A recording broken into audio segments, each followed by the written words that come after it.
Hello students, welcome back to our channel general studies with Anoop K Verma. हम लोग जो है इस सीरीज में SSC, CGL, CHSL, MTS, stenographer, group D या फिर जो भी स्टेट लेवल के जो एसएससी के एग्जाम्स होते हैं, एसएसबी के एग्जाम्स होते हैं, ठीक है, जो इस लेवल के बेसिकली एग्जाम्स होते हैं एसएससी से रिलेटेड, तो उन सभी एग्जाम्स के लिए ये प्रॉपर सीरीज जो चल रही है हमारी, ये काफ़ी इंपॉर्टेंट रहेगी। ठीक है, तो अगर जो हम बात करें पर्टिकुलरली एसएससी के बारे में, तो एसएससी जो है 100 मार्क्स का एग्ज़ाम कराती है।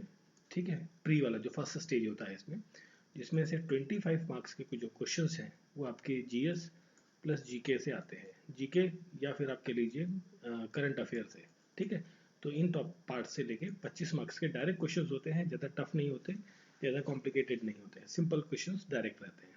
ठीक है, तो अब तक हमने इसमें 7 प्रैक्टिस सेट कवर कर लिए हैं और आज का जो हमारा रहने वाला है 8 नंबर का सेट रहेगा।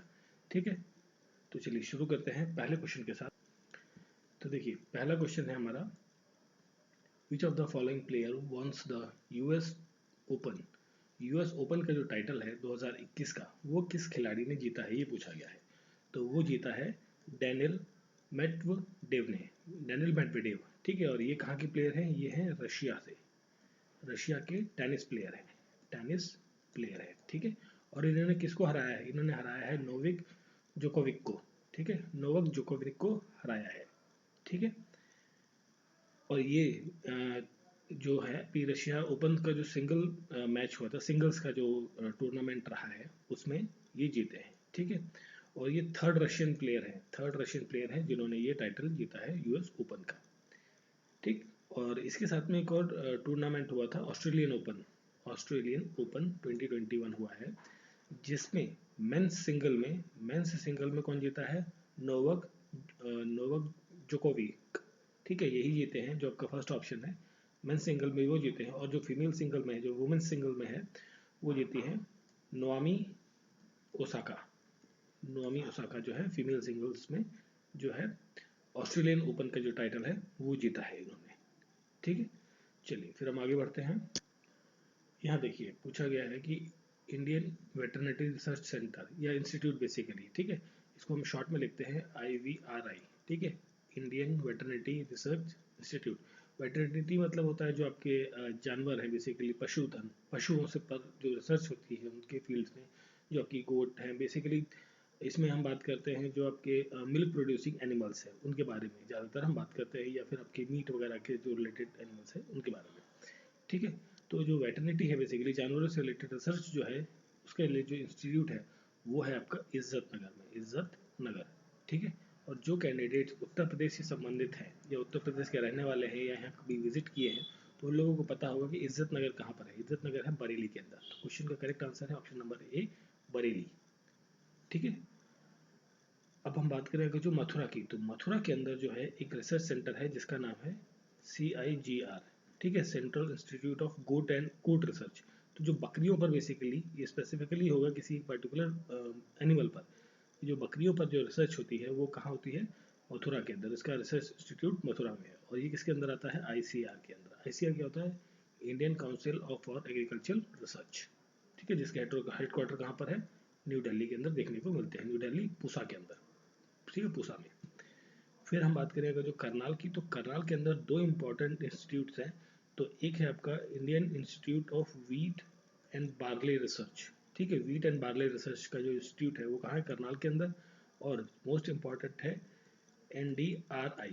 ठीक है, NDRI मतलब नेशनल डेयरी रिसर्च इंस्टीट्यूट। ये कहाँ पर आपको देखने को मिलता है? करनाल के अंदर। ठीक है, और पटना में कोई रिसर्च इंस्टीट्यूट ऐसा नहीं है, बट यहाँ पर एक इंपॉर्टेंट चीज़ है, यहाँ पर है डॉल्फिन रिसर्च सेंटर, डॉल्फिन। ठीक है, जो गंगेटिक डॉल्फिन है उस पर जो रिसर्च होती है वो कहाँ होती है? पटना के अंदर है। ठीक है, पटना। क्लियर? तो क्वेश्चन का करेक्ट आंसर है ऑप्शन नंबर ए, बरेली। फिर देखिए नेक्स्ट क्वेश्चन है, कौन सा की यूज़ किया जाता है end of the power point presentation की? देखिए पीपीटी जब चल रही थी, पीपीटी पावर पॉइंट प्रेजेंटेशन को शॉर्ट में क्या कहते हैं? पीपीटी। ठीक है, तो जब पीपीटी आपकी फुल स्क्रीन पर चल रही है, वर्क हो रही है ना, स्लाइड शो चल रहा है आपका, तो उसको ख़त्म करने के लिए कौन से की का इस्तेमाल किया जाता है, ये पूछा गया है। तो उसको आपको एंड अप करना है, तो उसके लिए आप क्या यूज़ करते हो? Escape button, ESC। तो ये बटन जो है बेसिकली आइकन जो बटन है, ये कहाँ होता है? आपकी जो कीबोर्ड है, आइदर फॉर लैपटॉप और जो आपका कंप्यूटर है उस पर ये लेफ्ट साइड में कॉर्नर पे टॉप साइड में बटन होता है एस्केप का, ठीक है, एस्केप, ठीक है, उसको प्रेस करते ही जो आपका स्लाइड है वो खत्म हो जाता है वहीं पर, ठीक है।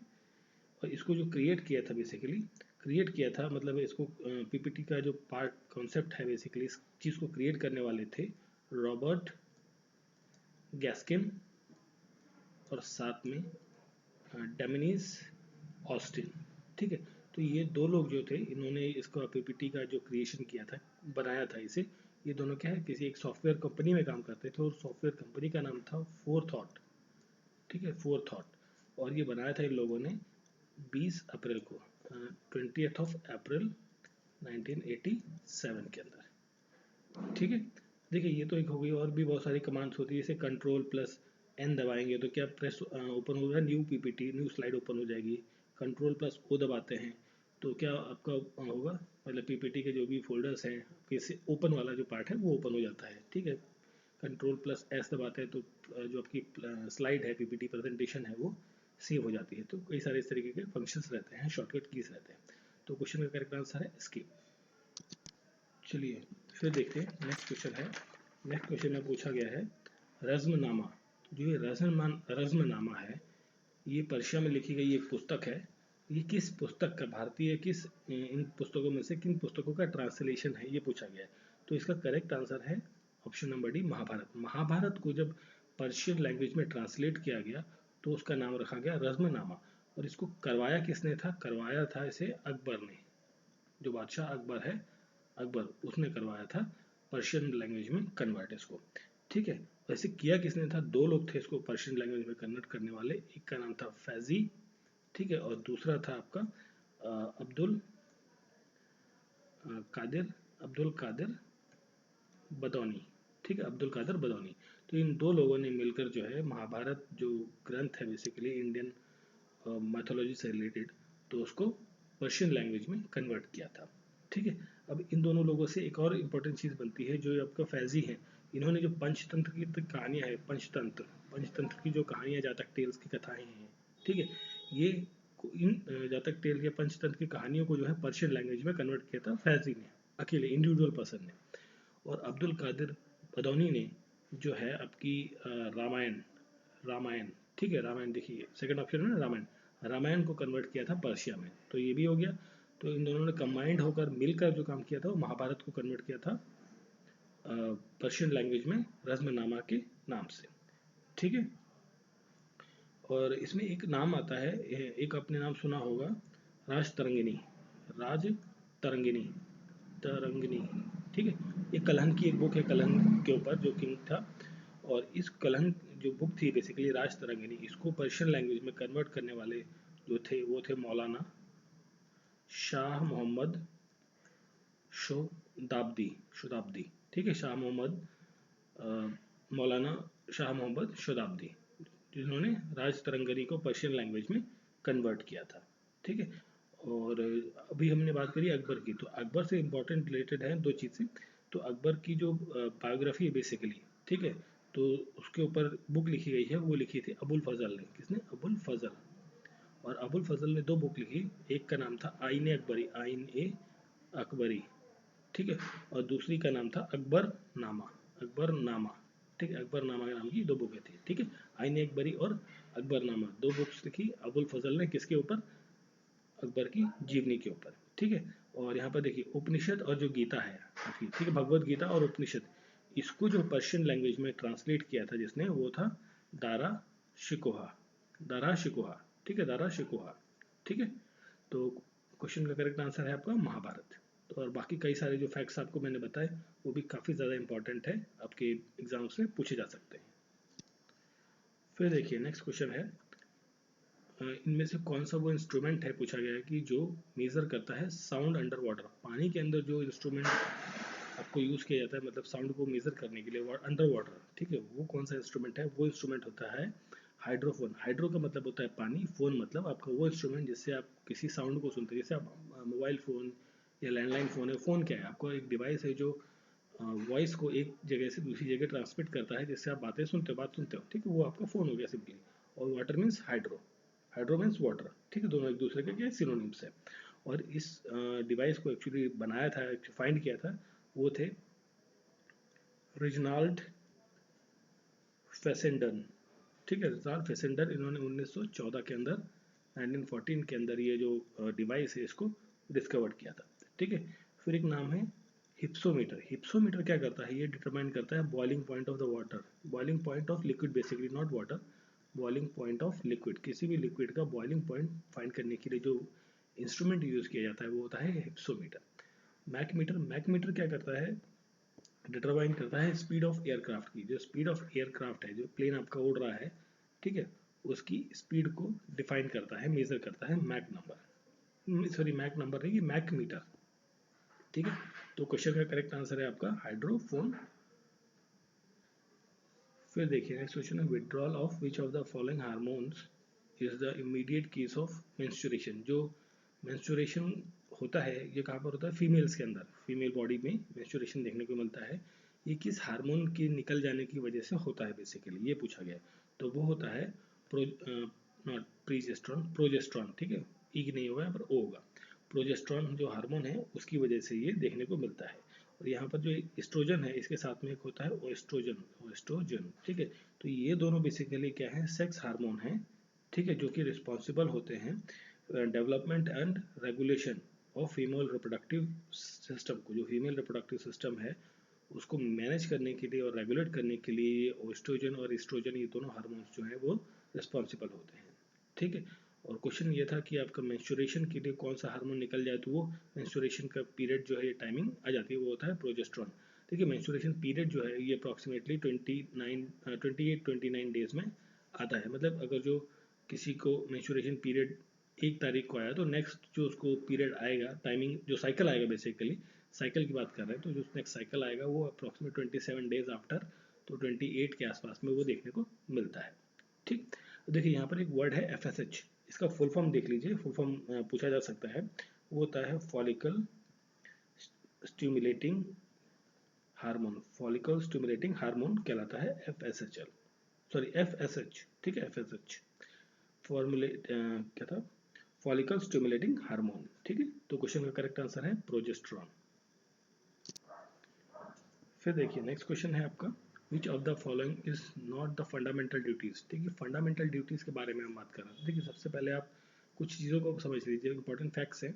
तो फंडामेंटल ड्यूटीज के बारे में, जो हमारा संविधान बना था तब उस टाइम पर जो फंडामेंटल ड्यूटीज है वो हमारे संविधान में एडेड नहीं थी। ठीक है, तो इसके लिए जो सबसे पहला अमेंडमेंट हुआ वो हुआ था 42nd अमेंडमेंट एक्ट, जो आया था 1976 के अंदर।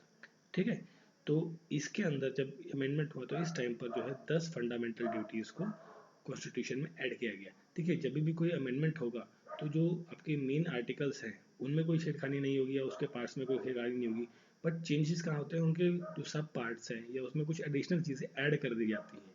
ठीक है, तो ऐड क्या किया गया, इसके लिए जो पार्ट था आपका पार्ट 4।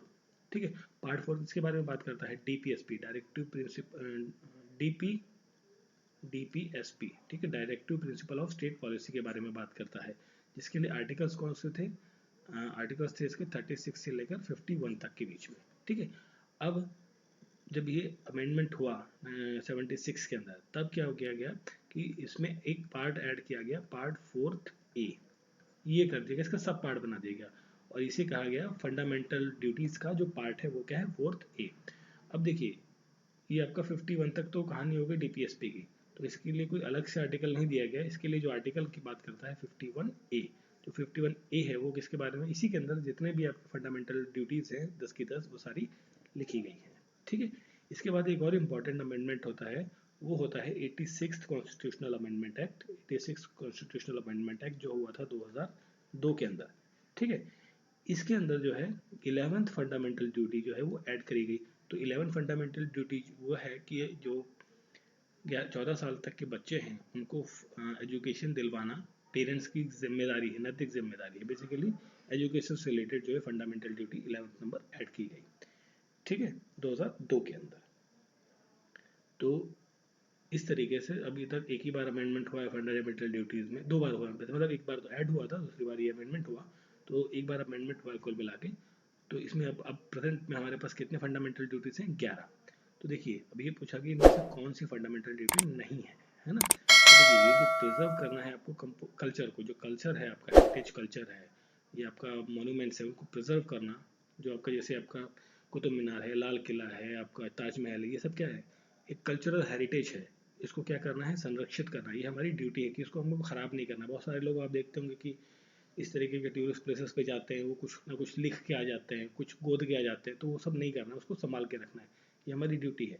साइंटिफिक टेम्पर मेंटेन करना है हमें, और स्ट्राइव फॉर एक्सीलेंस के लिए हमें बात करनी है, ठीक है। तो ये सब क्या है, आपकी फंडामेंटल ड्यूटीज़ के बारे में बात है।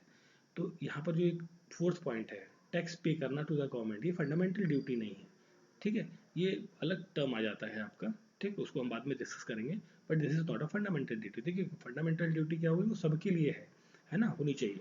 तो अब कोई व्यक्ति, आप मान लीजिए कोई 20 साल का है, मतलब आप प्रिपरेशन कर रहे हैं अभी प्रेजेंट टाइम पर, तो आप कोई सर इनकम तो जनरेट नहीं कर रहे हैं कि आप कोई टैक्स देंगे गवर्नमेंट को।